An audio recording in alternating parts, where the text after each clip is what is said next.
Une application qui va vous aider à comprendre votre Toyota hybride et à faire des économies de carburant, ça vous tente? Eh bien, je vous explique tout ça dans cette vidéo.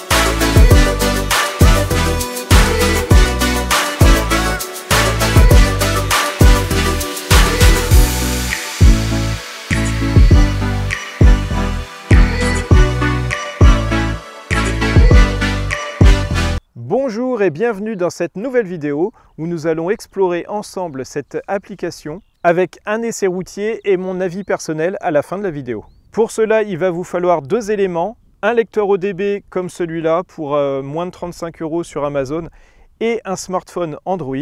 Et oui, malheureusement, ça ne fonctionne pas sur iOS, j'en suis le premier déçu. Mais ne vous inquiétez pas, vous faites comme moi, vous prenez un vieux smartphone Android, l'application n'est pas du tout gourmande, donc ça suffira. Et bien maintenant que vous avez ces deux éléments plus l'application, on passe aux choses sérieuses. Pour commencer, eh bien c'est quoi Hybrid Assistant? Eh bien en fait c'est une application qui vient se connecter à votre véhicule et qui relève en temps réel toutes les informations de vitesse, de consommation, de température moteur, de tension des batteries et bien d'autres. Elle est compatible avec beaucoup de véhicules, vous pouvez retrouver la liste complète sur le site directement d'Hybrid Assistant. Alors concernant le lecteur ODB, je vous conseille celui-là, comme je vous ai dit tout à l'heure, à 35 € sur Amazon, puisque celui qui est conseillé par l'application directement, c'est la marque ODB Link, c'est vraiment la marque. Et là, il est plutôt autour des 120 €, ce que je trouve vraiment abusé parce que celui-là fait très bien l'affaire. Je n'ai pas de déconnexion, il fonctionne parfaitement. Donc pourquoi payer plus cher alors que ce modèle-là fonctionne très bien. Alors votre ODB Link, vous allez le brancher sur votre prise qui est cachée juste là, là où il y a un petit renflement dans le plastique. Vous le branchez sur la prise. Alors c'est pas toujours évident, hein, mais hop, on y va. Faire attention quand même avec les pieds si vous venez à le laisser parce que forcément on peut le raccrocher malgré qu'il est tout petit. Comme vous pouvez voir, la batterie est en orange parce qu'elle est à 40%, donc elle est au minimum de sa recharge. C'est là que vous comprenez qu'en fait quand vous pensez que la batterie est complètement déchargée, il lui reste 40%. Et c'est vraiment pour ça que Toyota peuvent garantir 10 ans ces batteries, puisqu'ils travaillent sur une plage de charge très petite. Vous allez voir entre 40 et à peu près 60%.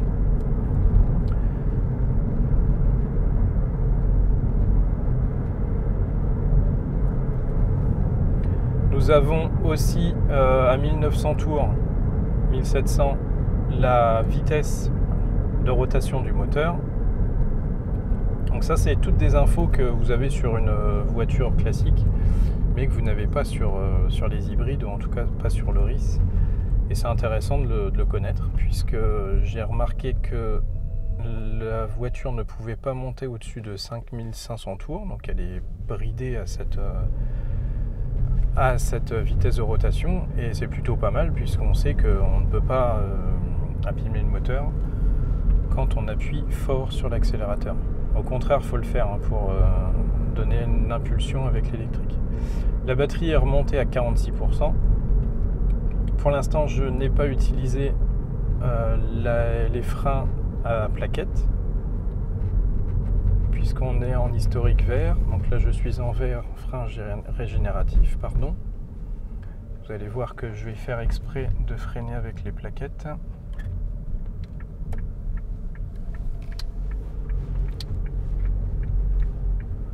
Hop, un petit ralentisseur, allez, un coup de plaquette. Voilà, rouge, c'est parce que j'ai utilisé les plaquettes. Ce qu'il faut éviter absolument de faire. Donc là, vous voyez, le moteur est arrêté. Il est à 83 degrés et bien évidemment, il descend en température. Il était à 84 tout à l'heure. Là, nous avons la barre bleue à droite qui nous donne la puissance électrique que la batterie est en train de fournir au moteur. Là, je suis à rien du tout parce que je suis en neutre en fait. Là, je remets un petit peu de puissance électrique. Donc 4 kW. Enfin, c'est pas énorme, hein, c'est juste pour maintenir la vitesse. Je relâche et on voit que ça passe dans le négatif, donc moins 2,4. Et bien ça c'est juste parce que la voiture utilise la charge de régénération, mais je ne freine pas, là je freine juste là, et on voit que ça augmente, moins 9, puisqu'on a une charge beaucoup plus puissante quand on utilise le frein régénératif. Là je réaccélère avec le thermique, barre de gauche en orange. Le thermique vient de se couper, on est à 0, je charge à 11 kW, j'arrive sur un rond-point, hop, je redescends. Bon, bien sûr on a la vitesse en km/h, mais la vitesse GPS, donc la vitesse réelle. Là je vais utiliser le maximum de puissance pour les moteurs électriques, vous voyez, hop, ça monte à peine 7 kW. Je freine. Vous voyez que ça charge quand même pas mal. Et encore, on n'est pas à grande vitesse, on n'est qu'à 40 km/h. Et pourtant, 11 kW, c'est déjà pas mal. Alors vous imaginez sur l'autoroute. La batterie est arrivée à 52%. La vitesse du ventilateur de la batterie hybride est à vitesse 3. On ne l'entend pas malgré tout. Et elle est à 38 degrés. Ma consommation moyenne est de 6,11 litres au 100 parce que je n'ai pas fait attention à ma façon de rouler,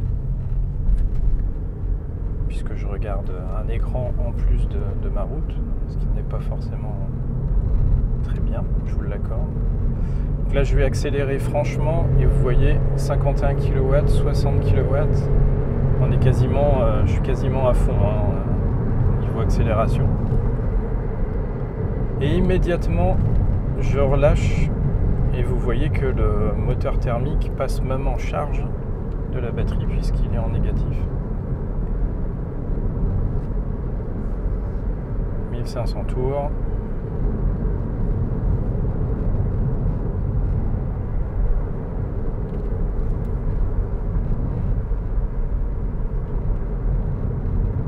Et vous pouvez voir qu'au niveau du sigle EV, j'ai des phases en rouge, ça veut dire que j'ai trop consommé par rapport à ce que j'aurais pu. Par contre, au niveau de l'historique de freinage, je suis pas mal parce que je ne suis qu'en vert. Et donc ça veut dire que j'ai très peu utilisé de plaquettes, mais vous allez voir que sur le rapport, qu'on verra un peu plus tard, on va avoir les points exacts où j'ai freiné. Alors là, je vais freiner fortement exprès. Hop. Pour prendre la route. Et on va avoir un disque rouge. On va regarder ensemble maintenant comment j'ai roulé et quel pourcentage d'électrique j'ai utilisé.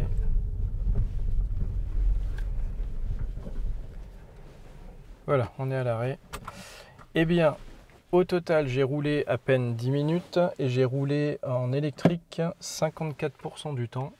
Bon, ce qui va augmenter forcément puisque je suis à l'arrêt.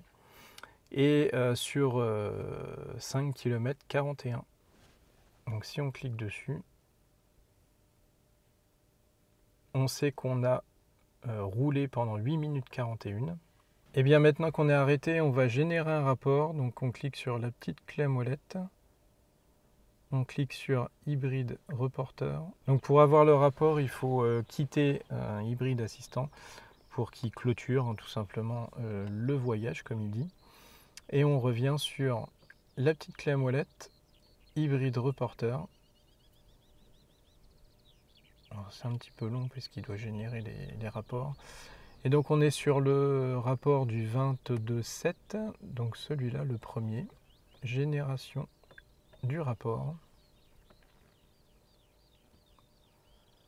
Hop, on garde tout. Prix du carburant, voilà, bon, vous avez compris à quoi ça sert. Génération du rapport. Voilà, le rapport a été généré. Bon, je ne vais pas vous expliquer tout exactement, hein, ça fera l'objet peut-être d'une vidéo prochaine. Mais on a les informations principales de notre trajet, la distance, le temps, la distance sans consommation, ensuite la vitesse moyenne, etc. Voilà, le carburant, ce qu'on a consommé en carburant, donc on a utilisé 33 centilitres de carburant pour un coût total de 73 centimes si le carburant était à 2,2. Heureusement, ce n'est plus le cas. Alors, je redescends un petit peu. Tac. Donc ça, c'est vraiment des informations moteurs qui sont un peu poussées. Statistiques batterie haute tension. Donc on a tous les voltages. Moyenne, mini, max. Ça, c'est des rapports qui sont utiles aussi pour détecter des anomalies sur la batterie hybride. Donc là, ça commence à devenir intéressant. On a les températures des composants du système. Alors vous avez tout, hein. Liquide de refroidissement, inverter, batterie, MG c'est le moteur, inhalation intérieur-extérieur. Bref, et vous avez toutes les courbes. Donc le liquide de refroidissement par exemple, hop, vous voyez qu'il a chauffé à partir du moment où j'ai utilisé le moteur thermique, logique. Ensuite, toutes les températures extérieures aussi. Le profil altimétrique, je ne vous explique pas, hein, vous avez compris. Ajustement du carburant. Donc ça, c'est quelque chose que les personnes qui utilisent du E85 devraient consulter puisque on est sur les réglages carburant à long terme et à court terme. Ça veut dire que le calculateur s'adapte par rapport à la qualité et au type de carburant que vous avez dans votre réservoir. Alors en fin de rapport, vous avez une petite note rigolote, c'est évaluation du conducteur. Nervosité accélérateur 4,85. Je ne saurais même pas vous dire sur quoi c'est, il faudrait regarder. Efficacité du freinage 88%, c'est plutôt pas mal. Et allumage inefficace, ça c'est l'allumage du thermique qui n'a pas été utile finalement. J'aurais pu continuer en électrique. 1 sur 13, donc ça va, c'est pas trop mal. J'ai pas fait attention à ma conduite, mais vous voyez que l'efficacité du freinage, c'est important. On est quasiment à 90%. Ça veut dire que j'ai presque pas utilisé les plaquettes. Pour conclure, pour moi, cette application m'a permis de faire des économies de carburant et en plus de mieux comprendre mon véhicule, puisque nos véhicules hybrides cachent bien leur jeu, puisque quand on est dans l'habitacle, on pense que c'est très simple, qu'il n'y a rien de compliqué, mais derrière, il y a beaucoup d'informations. C'est pas pour dire, mais les ingénieurs de Toyota ont dû faire un sacré travail, enfin, ont fait un sacré travail, ont dû se casser sacrément la tête pour nous pondre des véhicules aussi bien foutus, faut le dire. Le rapport en fin de conduite, c'est franchement génial. C'est satisfaisant de voir ce qu'on a fait, et puis la petite note à la fin pour nous dire si on a bien conduit. C'est plutôt sympa, c'est rigolo. Et il y a énormément d'informations que je ne vous ai pas montrées puisque la vidéo aurait duré des heures et je ne connais pas toutes les fonctions de Hybride Assistant. Mais c'est à vous de piocher toutes les infos que vous avez besoin, de regarder, de fouiller et vous allez mieux comprendre comment il fonctionne. Et vous allez passer de longues heures dessus si vous commencez à regarder, puisque, comme je vous ai dit, c'est une mine d'informations ce logiciel. Eh bien les amis, la vidéo arrive à terme. J'espère qu'elle vous aura plu. N'hésitez pas à me mettre des commentaires dans l'espace commentaires et à me dire si vous utilisez Hybride Assistant, pourquoi vous l'utilisez, si vous le trouvez bien, si vous ne le trouvez pas bien. S'il y a des choses que vous ne comprenez pas, je me ferai un plaisir de vous répondre sur ce que je sais. Et comme d'habitude, n'oubliez pas de mettre un pouce en l'air également, de partager la vidéo, de vous abonner si ce n'est pas déjà fait et surtout d'activer la petite cloche pour savoir quand je vais sortir la prochaine vidéo, que vous ne ratez rien. Eh bien moi je vous dis ciao!